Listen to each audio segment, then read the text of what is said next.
असलामुअलैकुम की हाल है सज्जनों तो मित्रों तो बेलियो मैं शर्मा भट्टी तो तुसी वेख रहे हो शर्मा भट्टी ऑफिशियल।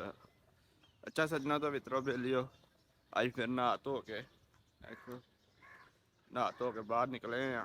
ठीक है तो इतना बाजार आया असें नाश्ता नुश्ता किया ते हुण जा रहे हैं वापस कोठी ते उत्थे जाके बहने नाले एक पेपर आ रहा है पंजाब फूड का मतलब फूड अथॉरिटी का पेपर एक तकरीबन 7 नूं है ते इंशाल्लाह जाके उनकी भी तैयारी चूरी करनी है।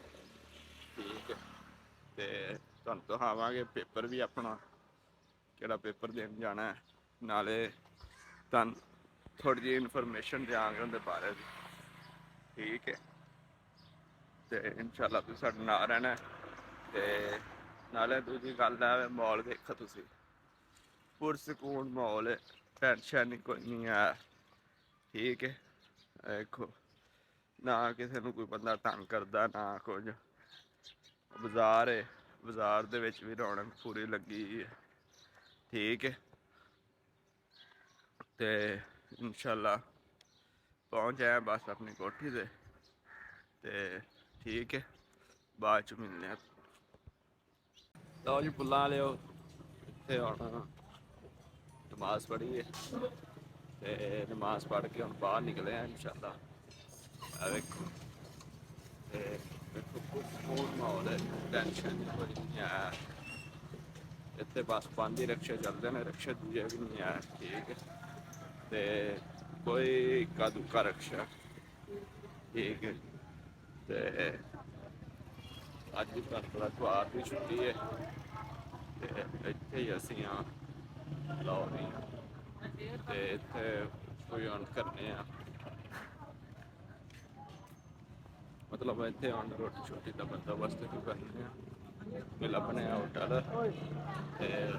बैग रोटी छोटी खाने करने। ठीक है तो साढ़े चैनल को लाजमी सबसक्राइब कर लिया करो इंशाल्लाह तुहानूं चैनल से मतलब बड़ी बड़ी अच्छी वीडियो मिलेंगी ते नाले तुहानूं जरा एंटरटेनमेंट करन दा मौका मिलता है। ठीक है तो इंशाल्लाह तुसीं साडे नाल रहना ते तुहानूं दिखाने करने रोटी शोटी लभने कहने अज कोई मोटा माल खाइए मोटा। ठीक है जो है लवाया बड़ी चासी कबाब की भी अपनी चासी खा रहे हैं फिर तुहानूं खा के कैसा मजा है।